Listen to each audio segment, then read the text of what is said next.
Seat కొంటే ఎందుకు అత్తయ్య? అసలు నువ్వే మెడికల్ కాలేజ్ ఈ ఊళ్ళో కట్టించొచ్చుగా. అత్తయ్య కరెక్ట్. నేను బయలుదేరుతాను. నిన్నెప్పుడు చూడాలనిపిస్తే అప్పుడు వచ్చేస్తాను. నువ్వు మరీ బాధపడకు తల్లి. చూడు, నీ దగ్గర అంబాసిడర్ ఫియట్ 2 కార్లు పెట్టుకో. ఒకటి చెడిపోయినా మరొకటి వాడుకోవచ్చు. ఇది మాత్రం అత్తయ్య కరెక్ట్ కాదనుకుంటా. రేపు 2 మొగుళ్ళు కట్టుకో, ఒకటి పోయినా ఇంకోటి ఉంటాడు అంటే అత్తయ్య కరెక్ట్. ఏం బాబు, మీరు ఇంకా ఫ్యాక్టరీకి వెళ్ళలేదా? వెళ్తున్నావమ్మా. నాకు కూడా టెక్స్టైల్ మిల్స్ లో కాన్ఫరెన్స్ ఉంది. నువ్వు పదమ్మా.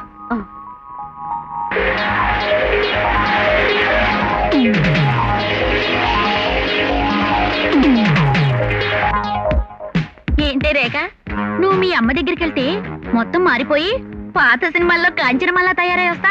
వాళ్ళమ్మకి ఒక్కతే కూతురు, అందుకని ఉన్న నగలని తగిలించేసి కన్నామలా తయారు చేసి పంపిస్తుంది. అదేం కాదులేవే, వాళ్ళ అమ్మంటే సింహస్వప్నం. ఆవిడకి ఎదురు తిరిగితే అంతే. అంతే ఏం కాదు. అంతే అంటుంటే అంతే కాదు. నోరు ముయ్యండి. ఆల్రైట్, సుత్తాపి నేను ఊళ్ళో లేని 4 రోజుల్లో ఏమేమి కొత్త కొత్త ఇంగ్లీష్ పిక్చర్స్ రిలీజ్ అయ్యాయో చెప్పండి. వెంటనే వాచ్మెన్ పంపించి టికెట్ తెప్పిద్దాం.